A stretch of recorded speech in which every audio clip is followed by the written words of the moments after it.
Sinopsis buku Fondasi Keluarga Sakinah. Siapkan diri Anda menuju pernikahan yang kokoh dan harmonis dengan Fondasi Keluarga Sakinah. Sebuah panduan lengkap yang dirancang khusus untuk calon pengantin. Buku ini membahas berbagai topik penting, dari peran manusia sebagai hamba Allah dan khalifah, hingga tanggung jawab dalam perkawinan. Dengan pendekatan mendalam dan praktis, buku ini memberikan wawasan mengenai prinsip-prinsip pernikahan dan ciri-ciri keluarga sakinah yang ideal. Anda akan diajak memahami konsep keluarga sakinah, mawaddah, warahmah, serta peran keluarga dalam menciptakan hubungan yang harmonis. Buku ini juga mengulas tahapan perkembangan hubungan perkawinan, cara menjaga dan memupuk 3 komponen utama dalam hubungan suami istri, serta dinamika dalam perkawinan. Dengan panduan yang jelas dan aplikatif, calon pengantin dapat merencanakan pernikahan yang solid dan bahagia, menjaga keharmonisan, serta mengelola konflik dengan bijaksana. Disusun oleh tim ahli dan praktisi berpengalaman, buku ini menjadi acuan utama dalam bimbingan perkawinan di Indonesia. Harapannya, Fondasi Keluarga Sakinah dapat berkontribusi positif dalam membangun bangsa yang berkualitas dan berkarakter luhur. Tidak hanya bagi calon pengantin, buku ini juga menjadi referensi penting bagi siapa saja yang ingin memperkuat fondasi pernikahan dan keluarga.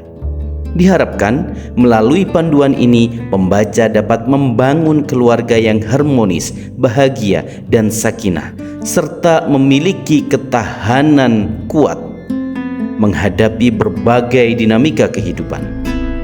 Fondasi Keluarga Sakinah adalah investasi pengetahuan yang esensial bagi setiap individu yang bercita-cita membangun keluarga yang kokoh dan berkarakter luhur.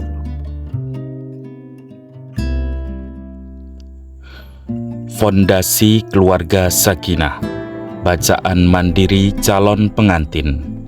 Subdit Bina Keluarga Sakinah, Direktorat Bina KUA dan Keluarga Sakinah, Ditjen Bimas Islam Kemenak RI tahun 2017. Sambutan Menteri Agama Republik Indonesia. Assalamualaikum warahmatullahi wabarakatuh. Bismillahirrahmanirrahim. Keluarga yang kuat merupakan salah satu fondasi terpenting dalam pembangunan sumber daya manusia sesuai cita-cita luhur bangsa. Keluarga juga merupakan salah satu komponen utama demi tercapainya pembangunan berkelanjutan (Sustainable Development Goals (SDGs) yang disusun pada Konferensi Pembangunan Berkelanjutan PBB tahun 2012 dan disepakati secara internasional di tahun 2015. Kekuatan suatu bangsa sangat dipengaruhi oleh kekuatan keluarga. Masa depan bangsa sesungguhnya dibangun di atas kekuatan fondasi keluarga. Melalui institusi keluargalah pembangunan manusia yang sesungguhnya dilakukan. Karena itulah, pembangunan keluarga yang kokoh dan tangguh merupakan kebutuhan mendasar suatu negara. Hal ini sejalan dengan agenda prioritas pembangunan yang disebut dalam Nawacita, khususnya agenda nomor 5, yaitu meningkatkan kualitas hidup manusia Indonesia, mewujudkan keluarga yang kokoh dan tangguh. Memerlukan ikhtiar sungguh-sungguh, teristimewa pada pasangan perempuan dan laki-laki yang akan dan sedang membangun mahligai rumah tangga. Pembangunan tentang mewujudkan keluarga bahagia, kesadaran bersama dalam membangun keluarga sehat dan berkualitas, kesungguhan dalam mengatasi berbagai konflik keluarga, serta komitmen dalam menghadapi berbagai tantangan kehidupan global yang semakin berat. Kesemuanya menjadi prasyarat yang harus dimiliki oleh setiap pasangan menikah. Tanpa semua itu, keluarga yang kokoh dan tangguh akan sulit diwujudkan. Akibatnya, kehidupan perkawinan menjadi rapuh dan rentan, mengalami konflik tak berujung dan berakhir dengan perpecahan. Ketika keutuhan rumah tangga dipertaruhkan, sesungguhnya masa depan bangsa sedang digadaikan. Karena ketika sebuah perceraian terjadi, maka berbagai persoalan bangsa akan muncul menyertainya. Seperti lahirnya proses pemiskinan, khususnya pada perempuan dan anak-anak. Perceraian juga menjauhkan anak dari kehidupan yang sehat dan sejahtera, serta hak-hak anak akan terabaikan. Padahal tiga hal tersebut, kemiskinan, hak anak, dan kehidupan sehat sejahtera, merupakan tiga komponen utama dari 17 tujuan dasar pembangunan berkelanjutan dalam kurung SDGs yang disepakati oleh 193 negara termasuk Indonesia. Kita tengah menghadapi kenyataan bahwa tercapainya tujuan pembangunan berkelanjutan di tahun 2030 tersebut dihadapkan pada fakta tingginya angka perceraian di Indonesia. Tahun 2013, Badan Kependudukan dan Keluarga Berencana Nasional dalam kurung BKKBN telah menyebut bahwa angka perceraian di Indonesia mencapai peringkat tertinggi di Asia Pasifik. Sementara data Kementerian Agama menyebutkan bahwa sejak tahun 2009 sampai 2016, angka perceraian di Indonesia mengalami tren kenaikan antara 16 sampai 20%. Terkecuali di tahun 2011 mengalami penurunan. Angka perceraian ini menjadi ironi karena sejatinya perkawinan dilangsungkan sebagai sebuah ikatan yang kuat untuk tujuan abadi, bukan hanya di dunia namun hingga di akhirat kelak. Berbagai upaya untuk menekan angka perceraian telah dilakukan oleh berbagai pihak, baik pemerintah maupun lembaga-lembaga non-pemerintah telah melakukan beragam cara agar perceraian tidak mudah terjadi di kalangan masyarakat. Selain mediasi dan nasihat, perkawinan yang senantiasa dilakukan oleh mediator di pengadilan agama dan kantor urusan agama. Kementerian Agama juga secara khusus menguatkan perkawinan menjadi bimbingan perkawinan.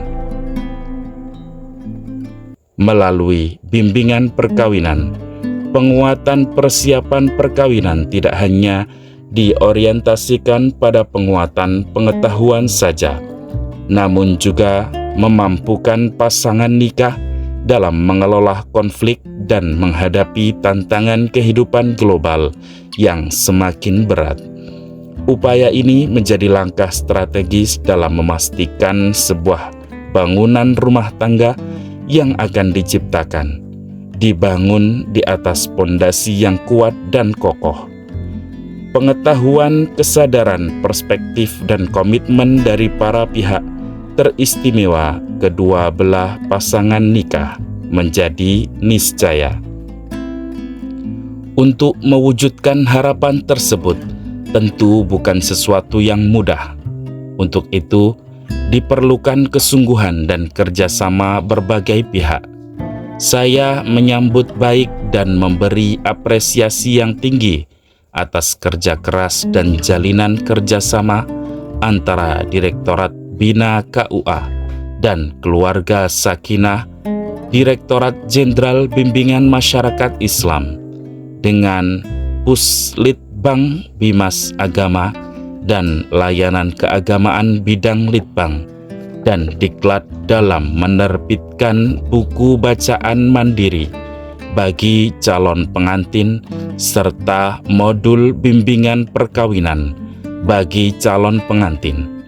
Penerbitan buku bacaan mandiri maupun modul bimbingan perkawinan bagi calon pengantin ini merupakan wujud nyata kesungguhan Kementerian Agama dalam memastikan pembangunan bangsa melalui keharmonisan perkawinan yang ideal. Buku ini berisi sejumlah materi dasar yang sangat penting dalam menguatkan bangunan mahligai rumah tangga. Biduk rumah tangga akan diarahkan kemana? Sangat bergantung pada sejauh mana arah visi kedua pasangan nikah disatukan dan dijalankan. Buku ini juga menawarkan sejumlah bekal yang penting dalam mengelola konflik dan menghadapi tantangan kehidupan yang ada dalam rangkaian kehidupan rumah tangga. Karena itu, buku bimbingan perkawinan ini merupakan referensi komprehensif bagi proses penguatan pondasi perkawinan agar tidak mudah tumbang dalam ironi perceraian. Dalam kesempatan ini, saya juga ingin mengucapkan terima kasih dan memberikan apresiasi kepada seluruh tim penulis yang telah mendedikasikan pengetahuannya untuk kesempurnaan kedua buah buku ini. Saya sangat berharap ini menjadi standar minimal dalam melakukan bimbingan perkawinan, serta dijadikan acuan utama dalam proses bimbingan perkawinan yang akan dilaksanakan di seluruh Indonesia. Semoga buku dan modul ini bermanfaat dan memberikan dampak yang signifikan dalam upaya membangun bangsa yang berkualitas dan berkarakter luhur. Amin. Wassalam. Jakarta, Februari 2017. Menteri Agama Republik Indonesia.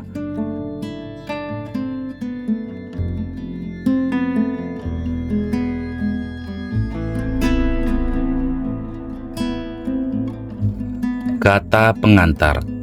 Bismillahirrahmanirrahim. Berdasarkan data Badan Peradilan Agama, Badilak Mahkamah Agung pada rentang 5 tahun terakhir, jumlah pasangan yang melakukan perceraian di pengadilan agama mencapai 300.000 lebih dari sekitar 2 juta pasangan menikah. Data ini menunjukkan adanya peningkatan angka perceraian hampir 2 kali lipat sejak tahun 2006, yaitu dari 8% menjadi 15% pada 2015. Selain itu, diperoleh pula data bahwa dari 45% perselisihan yang terjadi dalam rumah tangga, sebesar 12-15% berakhir dengan perceraian. Meningkatnya angka perselisihan dan perceraian dalam rentang waktu 10 tahun terakhir ini menunjukkan adanya kegagalan pasangan suami istri dalam mencapai tujuan perkawinan. Perselisihan dan perceraian merupakan salah satu faktor paling berpengaruh terhadap menurunnya kualitas generasi muda bangsa di masa yang akan datang. Suasana keluarga yang tidak harmonis yang timbul karena perselisihan rumah tangga tentu akan sangat mengganggu kondisi psikologis seluruh anggota keluarga. Situasi tersebut akan cenderung memburuk karena perselisihan dan perceraian sering diiringi dengan kekerasan baik secara fisik maupun psikis. Kekerasan dalam rumah tangga atau KDRT ini berpotensi menjadi sumber permasalahan sosial di kemudian hari. Perceraian dengan kekerasan yang sebagian besar korbannya adalah perempuan dan anak-anak ini dapat menambah jumlah anak putus sekolah dan kekurangan kasih sayang. Menurunnya produktivitas keluarga menambah jumlah keluarga miskin baru, serta menjadi sumber berbagai penyakit sosial lain. Suatu kondisi yang sedapat mungkin harus dicegah dengan berbagai cara, terlebih jika dihadapkan dengan keinginan kuat bangsa ini untuk memperoleh bonus demografi pada 2030 nanti. Berbagai penelitian antara lain yang dilaksanakan oleh Badan Litbang Kementerian Agama Republik Indonesia mengungkapkan adanya keterkaitan antara kesiapan pasangan calon pengantin dengan keberhasilan membangun rumah tangga sakinah, mawaddah, dan rahmah. Tingkat kesiapan pasangan menjadi faktor utama yang akan menentukan sebuah rumah tangga sukses menggapai tujuan mulianya ataukah mengarah ke gerbang kehancuran. Tidak hanya itu, kesiapan pasangan mengarungi rumah tangga ini ternyata juga turut mempengaruhi sikap dan perilaku pasangan manakala rumah tangga mereka walau dicegah sedapat mungkin terpaksa harus berakhir dengan perceraian, yaitu mengurangi terjadinya kekerasan pasca perceraian. Jadi, paling tidak pada situasi yang kritis sekalipun, kesiapan lahir batin pasangan suami istri mengenai tanggung jawab serta dalam mengelola konflik rumah tangga akan lebih berpeluang menyelamatkan keluarga, meminimalisir kehancuran, serta mewujudkan kemaslahatan bagi anggota keluarga lainnya. Menyadari pentingnya kesiapan berumah tangga tersebut, setiap calon pengantin perlu mengikuti program bimbingan perkawinan. Untuk mencapai maksud tersebut, beberapa kebijakan baru terkait penyelenggaraan bimbingan perkawinan bagi calon pengantin tengah dirumuskan oleh Kementerian Agama. Kebijakan tersebut meliputi regulasi, alokasi anggaran, pengorganisasian, serta materi berikut substansi dan metode pembelajarannya. Mengenai materi bimbingan perkawinan ini, bahan ajar didesain secara lebih komprehensif dengan mempertimbangkan kebutuhan calon pengantin meliputi pengetahuan atau knowledge dan kemampuan atau skill dalam 1. Membangun dan membina keluarga yang sakinah, mawaddah, dan rahmah. 2. Menjaga dan melestarikan hubungan suami istri. Serta 3. Mengelola konflik dalam keluarga. Desain demikian itu didasarkan pada pemahaman bahwa pengetahuan dan keterampilan mengelola rumah tangga tersebut bukanlah suatu yang given, melainkan harus dipelajari oleh calon pasangan nikah melalui berbagai metode termasuk melalui learning by doing dan pelatihan, kursus, serta bimbingan. Dengan adanya desain bimbingan perkawinan ini diharapkan dapat menjadi salah satu instrumen kuat dalam memperkecil angka perceraian yang terus meningkat hampir di seluruh wilayah Indonesia. Bahan ajar sebagaimana di atas dituangkan dalam sebuah buku yang berjudul Bacaan Mandiri Calon Pengantin. Buku ini merupakan langkah awal dari gagasan besar mewujudkan cita-cita mulia sebagaimana yang telah diuraikan sebelumnya yang disusun oleh Ditjen Bisam Bimas Islam bekerja sama dengan Badan Litbang Kementerian Agama Republik Indonesia. Meskipun sesuai namanya, buku ini dimaksudkan sebagai pegangan bagi calon pengantin, namun juga dapat menjadi pegangan dan panduan bagi fasilitator bimbingan perkawinan.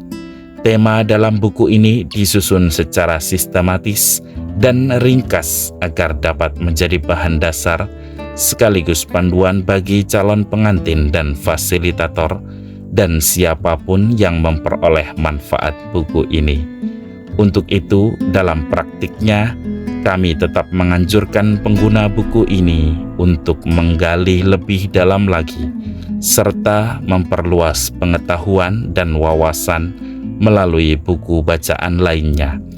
Akhirnya, kami menyampaikan terima kasih dan penghargaan setinggi-tingginya kepada Puslitbang Kehidupan Keagamaan Badan Litbang Kemenak RI, serta seluruh tim penyusun yang telah mencurahkan perhatian dan kerjasamanya sehingga buku ini dapat terwujud sebagaimana bentuknya sekarang. Dan kepada segenap pembaca serta pengguna buku ini, kami menyadari bahwa ini baru sekedar langkah kecil yang masih memerlukan perbaikan tahap demi tahap.